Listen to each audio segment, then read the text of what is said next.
The professional critics love Alien Romulus. This much is clear from Rotten Tomatoes. But will the audience?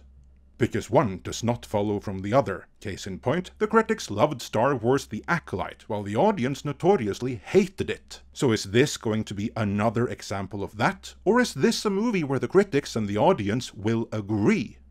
Well, I have seen it, and I have mostly spoiler-free thoughts on the matter. Let's dive in.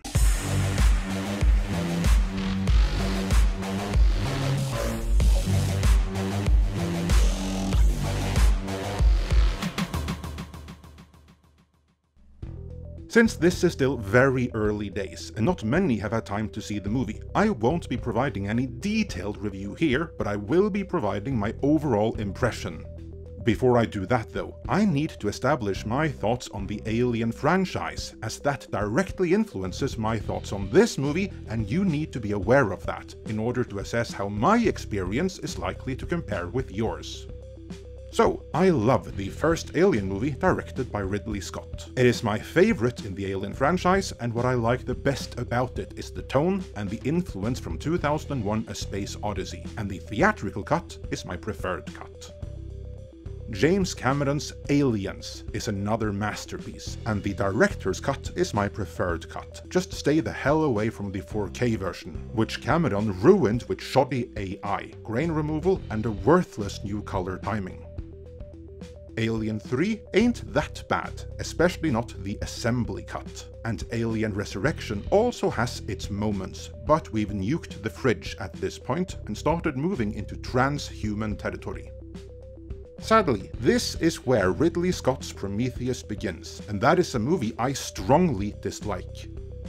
While his ideas about ancient astronauts and the origins of mankind, and forced evolution, and magic black evolutionary goo, and androids and AI and all of that would make for a fine movie in its own right, it has nothing to do with the Alien franchise. Especially not when all he managed to do was confuse continuity, and in my book, him trying to mix his more esoteric ideas together with the Alien franchise only served to ruin both.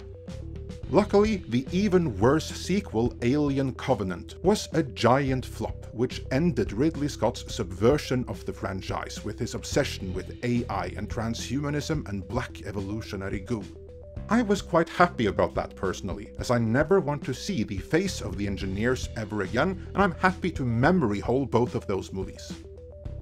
For what it's worth, I consider Alien vs Predator to be part of the Predator franchise, so those are my thoughts on the Alien franchise up until this point. So, with that established, let's finally get into Alien Romulus, a movie I was very excited for going in.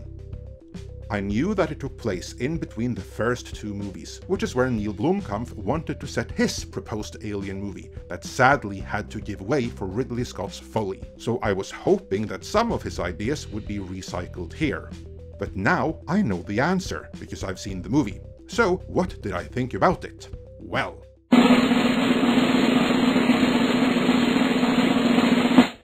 I fucking hated it. So disappointing. To begin with the positives, the movie is off to a strong start. It has some very nice references to 2001: A Space Odyssey. The tone is excellent throughout, and the screen story is perfectly serviceable. So what did I not like about it then? Well, if you don't mind spoilers, and you are hereby warned if you do, the movie soon devolves into transhumanism. The black evolutionary goo made a return, and so did the visage of the engineer that I never wanted to see again. Yeah, there are some continuity-confused links to the original Alien, but really, this is another follow-up to Prometheus. This movie is produced by Ridley Scott, and alas, it would appear that he just can't let go of his ideas that have nothing to do in the Alien franchise, and they just destroyed yet another installment in it. Your opinion may vary, but in my book, the critics are way too enthusiastic about this movie, which I put only slightly above Alien Covenant. If Disney wants to make any more Alien movies, then please, for the love of God, lock Ridley Scott into a closet or something first. I mean, he was just a hired gun director on the first one, so why let his obsession with AI and transhumanism destroy this franchise even further? Anyway, those are my thoughts. If you couldn't tell, I'm very disappointed. So, are you excited for this movie? And what did you think about it if you've seen it? Let me know in the comments.